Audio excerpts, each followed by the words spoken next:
Outside we are, because we are under 2 weeks until Around the Bay road race. And if you are running for the 20th time, if you're running for the 10th time, if you're running for the first time, you still got to do that training. Who do we turn to when it comes to training for Around the Bay? Oh, I got to turn this way.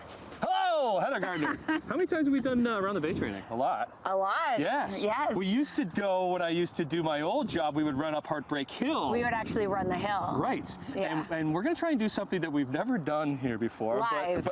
But Aaron behind the camera had the idea, let's go for a run live, because we really want to be ramping up our training at this point. Oh yeah, definitely. Well, at this point, to be honest, things should be actually coming down. Coming down, like you tapering. Tapering down. So you should have been training, and I guess that's the thing about Around the Bay, because it is unique in the time of the year it is. It's kind of like the first one, right? Yep.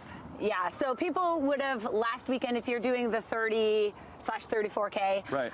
Last weekend or the week before would have been let's do a little shot. Big races. Are we just? We're just going to do a jog. Yeah, we don't want to drive too fast. It depends how fast John wants to go. You can go faster, John. You can go a little faster than that, buddy. Wait, not that fast. So people would have done their taper last weekend or the weekend before, which with my group cardio, we were actually out on North Shore doing our longest effort there, which a lot of people do. They run the route, they train on the route, and there were so many runners. North Shore in Burlington was packed. The weather's been good for this year for training for Around the Bay. Oh, it's been great.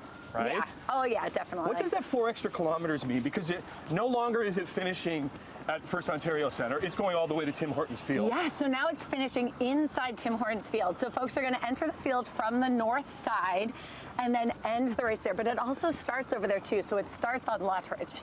It starts over there too. Yeah. Okay. Because there is something about Around the Bay finishing, well, before it was inside, where you got to warm up. We don't know what the weather is going to be in 2 weeks' time. Yeah, and it was great for the spectators also, because you got to sit in the stands, wait for your runner, unlike, you know, other races where you're kind of standing on the side, you have to coordinate a meet-up spot. Okay. It was nicer then, we were indoors. Okay, first time runners. You've run it how many times? So the first time I ran it was in 2005. Right, 2005. Yeah, 11 times. Okay, you ran into somebody in 2005, didn't you? I did. Well, I don't know if I so much ran into them as I ran stalkerishly behind them. Annette, yes, Annette knows.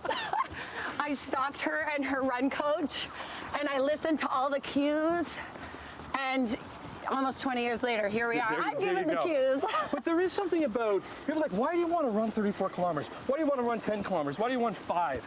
The community, you know all about the running community. Why is it so special? It's so fun. It's obviously great for your physical health, your mental health, but it's also the community, the connection, being with like-minded people who like to be, you know, challenging themselves and setting goals. Yeah, it's inspiring. Yeah. It's so motivational too. And because you get different cheer sections and people cheering you on. You get the community out there cheering you on. Yep. So that's great. What about gear? So today's a nice day. Today's a great day. I got something maybe a little bit too heavy on. Yeah, I'm not sure about this fabric. So you definitely want to be running in technical fabric. Doesn't have to be the most expensive, but you want something that's going to take the moisture off of your body. So how many layers would you be talking? It depends on the temperature, I guess, right?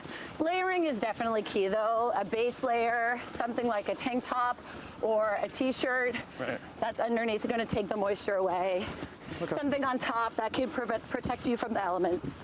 Okay, so the race is sold out, right? So if you didn't get into this one, but this really kickstarts the running season.